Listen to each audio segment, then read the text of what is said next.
Hello friends, എല്ലാവർക്കും സുഖമല്ലേ? എല്ലാവർക്കും എൻ്റെ യൂട്യൂബ് ചാനലിലേക്ക് സ്വാഗതം. ഇന്ന് നമ്മൾ വന്നിരിക്കുന്നത് നല്ലൊരു കുക്കിംഗ് വീഡിയോ ആയിട്ടാണ്. ഇന്ന് എന്താ ഉണ്ടാക്കാൻ പോകുന്നത് നിങ്ങൾക്ക് പറയാൻ പറ്റുമോ?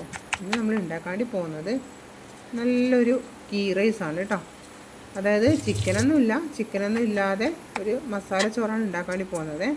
നെയ്ച്ചോറിൻ്റെ കുറച്ച് അരി ഇവിടെ കിടപ്പുണ്ടായിരുന്നു, അപ്പോൾ അത് ഉപയോഗിച്ച് കുറച്ച് ഫുഡ് ഉണ്ടാക്കാമെന്ന് കരുതി. ഏതായാലും ഫുഡ് ഉണ്ടാക്കില്ല, അപ്പോൾ പിന്നെ ഒരു വീഡിയോ അങ്ങ് എടുക്കാമെന്ന് കരുതി എടുത്തതാണ് കേട്ടോ. എല്ലാവർക്കും വീഡിയോ ഇഷ്ടമായെങ്കിൽ ലൈക്കും സബ്സ്ക്രൈബൊക്കെ ചെയ്യണേ. അപ്പോൾ ഞാനിതാ ഇവിടെ ഫുഡ് ഉണ്ടാക്കാൻ വേണ്ടിയിട്ട് കുറച്ച് ഉള്ളിയൊക്കെ കട്ട് ചെയ്ത് വെച്ചിട്ടുണ്ട്. ഉള്ളിയൊക്കെ വളരെ ചെറുതായിട്ട് നേരിയതായിട്ടാണ് ഞാനിവിടെ കട്ട് ചെയ്ത് വെച്ചിട്ടുള്ളത്. പിന്നെ അതുകൂടാതെ കുറച്ച് പച്ചമുളകൊക്കെ ഇവിടെ വീട്ടിൽ തന്നെ ഉണ്ടായത് കേട്ടോ. ഞാനിവിടെ നട്ട് ഉണ്ടാക്കിയ പച്ചമുളക് തൈ ഉണ്ട്, അതിൻ്റെ അകത്ത് കുറച്ച് പച്ചമുളകാണ് കേട്ടോ. അതുപോലെ തന്നെ പച്ചമുളക് ചെറുത കഷ്ണങ്ങളായിട്ട് ഞാനിവിടെ മുറിച്ച് വെച്ചു. അതുപോലെ തന്നെ ഇഞ്ചിയും വെളുത്തുള്ളിയും കൂടി ഞാൻ ഒരു ചതക്കിയിട്ടൊക്കെ ഞാനിവിടെ വെച്ചിട്ടുണ്ട്. നന്നായിട്ട് ചതച്ചിട്ട് അവിടെ വെച്ചിട്ടുണ്ട്. ഈ ഞാൻ ചതക്കുന്ന സാധനം നിങ്ങൾക്ക് അറിയില്ല, അടിച്ചിട്ടാണെന്നാണ് പറയുക. അടിച്ചിട്ടതിന് മുകളിൽ വെച്ചിട്ടാണ് ഇതൊക്കെ ഞാൻ ചെയ്യുന്നത് കേട്ടോ. പിന്നെ അതുപോലെ തന്നെ തക്കാളി, അടുത്ത് ഞാൻ മുറിക്കാനിപ്പോൾ തക്കാളിയാണ്. തക്കാളി എന്ന് വെച്ചാൽ ഇപ്പോൾ മോനൊന്നും തോലൊന്നും അത്ര ഇഷ്ടമല്ല. അതുകൊണ്ട് തന്നെ ഞാനതിൻ്റെ തോലൊക്കെ ഒന്ന് കുറച്ച് ചെറുതായിട്ടൊന്ന് കളഞ്ഞിട്ട് പൊടിയായിട്ട് തക്കാളി ഇവിടെ അരിഞ്ഞിട്ട് വെച്ചിരിക്കുവാണ്. ഇതൊക്കെ എന്തിനാക്കുന്നത് വെച്ചാൽ നമുക്ക് ഈ ചോറാക്കാൻ വേണ്ടിയിട്ട് മസാല വേണ്ടേ. അപ്പോൾ ആ മസാലയ്ക്ക് വേണ്ടിയിട്ടാണ് ഇതൊക്കെ സെറ്റാക്കുന്നത്. അപ്പോൾ നിങ്ങൾക്ക് നോക്കിയിട്ട് എടുത്താൽ തക്കാളി നിങ്ങൾക്ക് 1-2 വേണമെങ്കിൽ നോക്കിയിട്ട് എടുക്കാം. ചെറിയ തക്കാളി ആണെങ്കിൽ 2 വീതം എടുക്കാം. അതേപോലെ തന്നെ ഇഞ്ചിയും വെളുത്തുള്ളിയൊക്കെ നിങ്ങൾക്ക് എരിവിന് കണക്കായിട്ട് എടുത്താൽ മതി. നെയ്ച്ചോറിൻ്റെ അരി ഞാൻ അവിടെ കഴുകിയിട്ട് ഡ്രെയിൻ ചെയ്ത് വെച്ചിട്ടുണ്ടായിരുന്നേ. അടുത്ത് ഞാൻ എന്താ ചെയ്യാൻ വേണ്ടി പോകുന്നതെന്ന് വെച്ചാൽ നമുക്കിപ്പം മസാല ചോറ് ഉണ്ടാക്കണ്ടേ. അതായത് ഒരു ബിരിയാണി എന്ന് തന്നെ പറയാം. ബിരിയാണി ഉണ്ടാക്കുന്നത് വെച്ചാൽ ചിക്കൻ ഇല്ലാത്ത ബിരിയാണിയാണ്. സോയാബീനൊക്കെ ഇട്ടിട്ടാണ് ആക്കുന്നത്.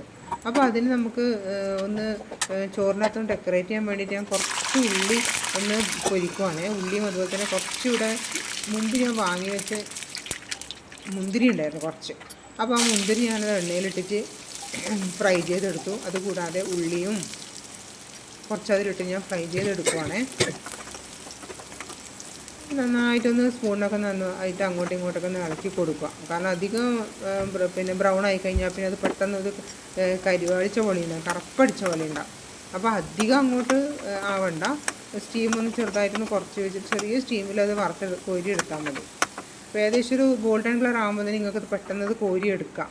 കുറച്ചും കൂടി അത് ആവാൻ നിന്നാൽ പിന്നെ കരിഞ്ഞ പോലെ ഉണ്ടാകും. അതുകൊണ്ട് അത് പ്രത്യേകം നിങ്ങൾ ശ്രദ്ധിക്കണം, അല്ലെങ്കിൽ അതിൻ്റെ ടേസ്റ്റ് പോയിപ്പോവും.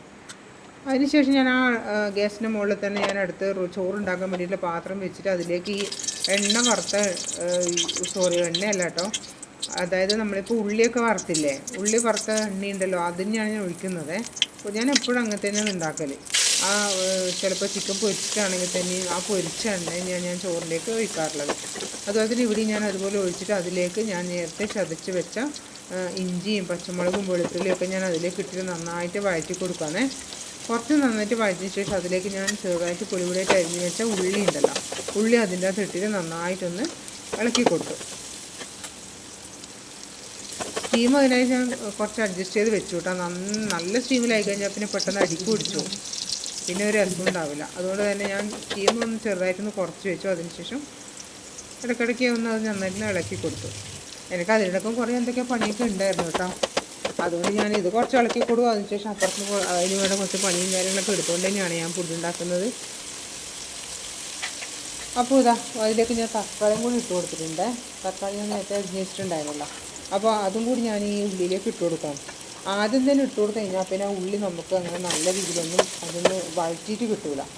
അപ്പോൾ അതുകൊണ്ട് നമ്മൾ ഉള്ളി ചെറുതായിട്ടൊന്ന് വഴറ്റി അതിന് ശേഷം അതിലേക്ക് തക്കാളി ഇടുന്നതായിരിക്കും നല്ലത്. ഓക്കെ, അപ്പോൾ തക്കാളിയൊക്കെ അതിലേക്ക് ഇട്ട് കൊടുത്തിട്ടുണ്ട്. അതിനുശേഷം ഞാൻ കയ്യിലുകൊണ്ടൊക്കെ അവിടെ ഇളക്കിയിട്ട് അങ്ങനെ വെച്ചിട്ടാണ് ഉള്ളത്. അപ്പോൾ അതങ്ങനെ കുറേ സമയം നമ്മൾ ഇളക്കിക്കൊണ്ടേ ഇരിക്കണ്ടല്ലോ. കുറച്ച് സമയം ഇളക്കി കൊടുത്തതിന് ശേഷം അത് കുറച്ചൊന്നും ഇങ്ങനെ വെച്ച് കഴിഞ്ഞാൽ ആ ചൂടിൽ തന്നെ നന്നായിട്ട് അങ്ങ് അടിഞ്ഞ് വന്നോളും. പറ്റുമെങ്കിൽ കുറച്ച് സമയം മൂടി അടച്ച് വെച്ച് കഴിഞ്ഞാൽ ആ ആവിയിൽ തന്നെ നന്നായിട്ട് വേകും കേട്ടോ. പിന്നെ എനിക്ക് കുറച്ച് സമയം ഉണ്ട്, കാരണം ലീവുള്ള ദിവസം ഞാനത് ആക്കാൻ വേണ്ടിയിട്ട് നിന്നത്. അതുകൊണ്ട് തന്നെ എനിക്ക് കുറച്ച് സമയം ഉണ്ട്. അതുകൊണ്ട് വലിയ ധൃതിയൊന്നും ഉണ്ടായിട്ടില്ല കേട്ടോ. ഫുഡാക്കാൻ വേണ്ടിയിട്ട് കുറച്ച് സമാധാനത്തിലാണ് ഞാൻ ഇതൊക്കെ ഉണ്ടാക്കിയത്. പിന്നെ ഇന്നാരും ഹെൽപ്പ് ചെയ്യാനൊന്നും ഇല്ല, ഇന്ന് വൈകിക്കൂട്ടി ആരും ഇല്ല, അവരെല്ലാം കിടന്നുറങ്ങുന്നു. അപ്പോൾ അതുകൊണ്ട് തന്നെ ഞാൻ തന്നെയാണ് ഫുൾ മുറിക്കലും തരിക്കലും കഴുകലും എല്ലാം ഞാൻ തന്നെയാണ്. അതിനുശേഷം ഈ ചോറാക്കാൻ തുടങ്ങുന്നതിന് മുന്നേ തന്നെ ഞാൻ കുറച്ച് സോയാബീൻ ഉണ്ടായിരുന്നു. അപ്പോൾ അത് ഞാനവിടെ നന്നായിട്ട് കഴുകിയിട്ട് അവിടെ ചൂടുവെള്ളത്തിൽ അവിടെ പൊറുക്കി വെച്ചിട്ടുണ്ടായിരുന്നു. അപ്പോൾ അതൊക്കെ ഞാൻ ആ ഗ്യാപ്പിൽ നന്നായിട്ട് കഴുകി കുറേ വെള്ളത്തിൽ കഴുകിയിട്ട് പിഴിഞ്ഞെടുത്തിട്ട് ഈ ഒരു മസാലയിലേക്ക് ഞാൻ ഇട്ട് കൊടുക്കുകയാണേ. അത് ഈ ഉള്ളീൻ്റെ കൂടെ ഇട്ടതിന് ശേഷം ഞാൻ അതിലേക്ക് ഒരു 1/4 ടീസ്പൂൺ മഞ്ഞൾപ്പൊടിയും അതുപോലെ തന്നെ ഒരു 1/2 ടീസ്പൂൺ മുളക് പൊടിയും പിന്നെ ഒരു ഏകദേശം ഒരു 1.5 ടീസ്പൂണോളം ഞാൻ ചിക്കൻ മസാലേൻ്റെ പൊടിയും കൂടി അതിലേക്ക് ഇട്ട് കൊടുത്തിട്ടുണ്ട്. പിന്നെ കുറച്ച് ഉപ്പും കൂടി ഇട്ട് കൊടുത്തു, കുരുമുളക് പൊടിയും. അതിട്ടതിന് ശേഷം കുറച്ച് ഗരം മസാലയും കൂടി അതിലേക്ക് ആഡ് ചെയ്ത് കൊടുത്തു. അതിന് ശേഷം നന്നായിട്ട് ഈ മിക്സിയിൽ ഒന്ന് ഇളക്കി കൊടുത്തു. ആ ഉള്ളിയും പച്ചമുളക് ഇഞ്ചിയും വെളുത്തുള്ളി പേസ്റ്റും അതുപോലെ തന്നെ ഈ പൊഴിച്ച മസാലയും എല്ലാം കൂടി ആ സോയാബീൻ അതിലേക്ക് നന്നായിട്ടൊന്ന് പിന്നെ ഇളക്കിയിട്ട് കൊണ്ടുവരണം കേട്ടോ. നന്നായിട്ട് ഇളക്കി ഞാനവിടെ അടച്ചു വെച്ചു.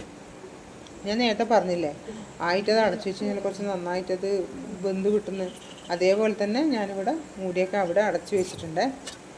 അതിനിടയ്ക്ക് ഞാൻ എൻ്റെ പണിയൊക്കെ എടുക്കാൻ വേണ്ടി പോയി കേട്ടോ. കാരണം അതിലിടയ്ക്ക് പിന്നെ ക്യാമറ ഒന്ന് ഓഫ് ചെയ്യേണ്ടെന്ന് വെച്ചിട്ടാണ്. ഓക്കെ, അപ്പോൾ ഇതാ കുറച്ച് സമയം അത് നന്നായിട്ട് വഴച്ചെടുത്തിട്ടുണ്ട്. അതിലേക്ക് കുറച്ച് വെള്ളം കൂടി ആഡ് ചെയ്ത് കൊടുത്തിട്ടല്ലേ, പിന്നെ അടിക്ക് പിടിച്ച് പോലെ. അതുകൊണ്ട് തന്നെ ഇതാ കുറച്ച് മസാല പോലെ വന്നിട്ടുണ്ട്. അതിലേക്ക് ഞാൻ എന്താ ചെയ്തതെന്ന് വെച്ചാൽ നേരത്തെ ഞാൻ കഴുകിയിട്ട് ഡ്രെയിൻ ചെയ്ത് വെച്ച അരിയില്ലേ, അത് ഞാൻ അതിലേക്ക് കുറച്ചായിട്ട് ഇട്ട് കൊടുത്തു.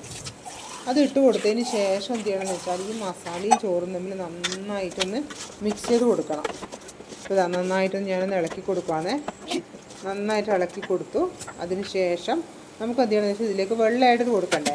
അപ്പോൾ വെള്ളം ആഡ് ചെയ്ത് കൊടുക്കുന്ന മുന്നേയായിട്ട് ഞാനതിൽ ഉപ്പും കൂടി ആഡ് ചെയ്ത് കൊടുത്തിട്ടുണ്ട്. അതിന് ശേഷം അതിന് കണക്കായിട്ട് വെള്ളം ഒഴിച്ചു. സാധാരണ കേസിൽ ഞാനിപ്പോൾ 1 കപ്പ് അരിയാണ് എടുക്കുന്നതെങ്കിൽ അതൊക്കെ ഞാൻ ഉപയോഗിച്ച് 1.5 കപ്പ് വെള്ളം മാത്രമേ ഉപയോഗിച്ചിട്ടുള്ളൂ. പക്ഷേ ഇപ്പോൾ കുക്കറിലാക്കുന്ന സമയത്ത് ആ ഒരു വെള്ളം മതിയാവും. പക്ഷേ ഞാൻ സാധാരണ ഇപ്പോൾ ഇങ്ങനെയുള്ള പാത്രത്തിലേക്കാണ് എനിക്ക് ആക്കുന്നത് ഇഷ്ടം. അപ്പോൾ അതിനുശേഷം ഞാൻ ഈ 1.5 കപ്പ് എനിക്ക് മതിയാവുന്നില്ല. അതുകൊണ്ട് ഞാൻ 2 കപ്പോളം ഏകദേശം നിറയെ 1 കപ്പിന് 2 കപ്പോളം വെള്ളം ഞാൻ എടുക്കാറുണ്ട്. എങ്കിലേ കറക്റ്റായിട്ട് ചോറ് നമുക്ക് വെന്ത് കിട്ടുള്ളൂ. അപ്പോൾ അതുപോലെ ഇപ്പോൾ 2 കപ്പ് അരിയാണ് എടുക്കുന്നതെങ്കിൽ 4 കപ്പ് വെള്ളം എടുക്കേണ്ടതായിട്ട് വരും. അപ്പോൾ അവിടെ ഞാനിപ്പം വെള്ളമൊക്കെ ഒഴിച്ച് കൊടുത്ത് കുറച്ച് സമയം അടച്ചു വെച്ചതിന് ശേഷം എടുത്ത് നോക്കിയപ്പോഴാണ് നിങ്ങൾ കാണുന്നത്. അതായത് ചോറ് ചെറുതായിട്ട് വെന്ത് വന്നിട്ടുണ്ട്. പക്ഷെ നമുക്ക് ഈ റൈസ് ഉണ്ടല്ലോ, ഇങ്ങനെ വെന്ത് ഓഫായി കഴിഞ്ഞാൽ പണി കിട്ടും. എന്താണെന്ന് വെച്ചാൽ കുറച്ച് സമയം കഴിയുമ്പോഴത്തേക്ക് അത് ഹാർഡായി പോകും. അതുകൊണ്ട് ഞാൻ കുറച്ചും കൂടി നന്നായിട്ട് വേവിച്ചിട്ട് മാത്രമേ അത് ഓഫ് ചെയ്യലുള്ളൂ. അപ്പോൾ ഞാൻ കുറച്ചും കൂടി അടച്ച് വെച്ചിട്ട് കുറച്ചും കൂടി നന്നായിട്ട് വേകാൻ വേണ്ടി വെച്ചിട്ടുണ്ടായിരുന്നേ. അത് വെന്തതിന് ശേഷം അതിലേക്ക് ഞാൻ നേരത്തെ വഴറ്റി വെച്ച ഉള്ളിയില്ലേ, വറുത്ത് കോരി വെച്ച ഉള്ളി, അത് ഞാൻ അതിന് മുകളിലേക്ക് ഇട്ട് കൊടുത്തിട്ടുണ്ട്. അതുകൂടാതെ പശു നെയ്യ് ഉണ്ടല്ലോ, പശു നെയ്യ് ഞാൻ അതിന് മുകളിലേക്കൊക്കെ ഉറ്റിച്ച് കൊടുത്തിട്ടുണ്ടായിരുന്നു. അപ്പോൾ ഇതാണ് നമ്മുടെ ഇന്നത്തെ ഫുഡ് എന്ന് പറയുന്നത്. കണ്ടല്ലോ എല്ലാവരും, നല്ല സ്മെല്ലും നല്ല ടേസ്റ്റും ഉണ്ടായിരുന്നു കേട്ടോ. ഇത് നമുക്ക് ഉണ്ടാക്കാൻ വേണ്ടി കൂടുതൽ ഇൻഗ്രീഡിയൻസ് ഒന്നും ആവശ്യമില്ലല്ലോ. വീട്ടിലുള്ള ഈ 2-3 ചില്ലറ സാധനങ്ങൾ മാത്രമേ നമുക്ക് ആവശ്യമുള്ളൂ. നല്ല ടേസ്റ്റ് ഉണ്ടായിരുന്നേ. ഞാൻ ഫുഡ് ഉണ്ടാക്കി എല്ലാവർക്കും കൊടുത്തു. എല്ലാവരും നല്ല കഴിച്ചു, നല്ല അഭിപ്രായമാണ് പറഞ്ഞത്. അതിൻ്റെ കൂടെ എന്തെങ്കിലും ഒരു ടച്ചിങ്സ്, പപ്പടോ അല്ലെങ്കിൽ ഒരു അച്ചാറോ അല്ലെങ്കിൽ ഒരു ചമ്മന്തിയോ മറ്റോ ഉണ്ടെങ്കിൽ നല്ല ടേസ്റ്റ് നിങ്ങൾക്ക് ഈ ഫുഡ് ഉണ്ടാക്കി വേണ്ടി കഴിക്കാം. കൂടുതൽ പണിയുമില്ല, കൂടുതൽ മെഴുക്കുമില്ല, നല്ല രീതിയിൽ ഉണ്ടാക്കാൻ പറ്റുന്ന ഫുഡാണ് കേട്ടോ.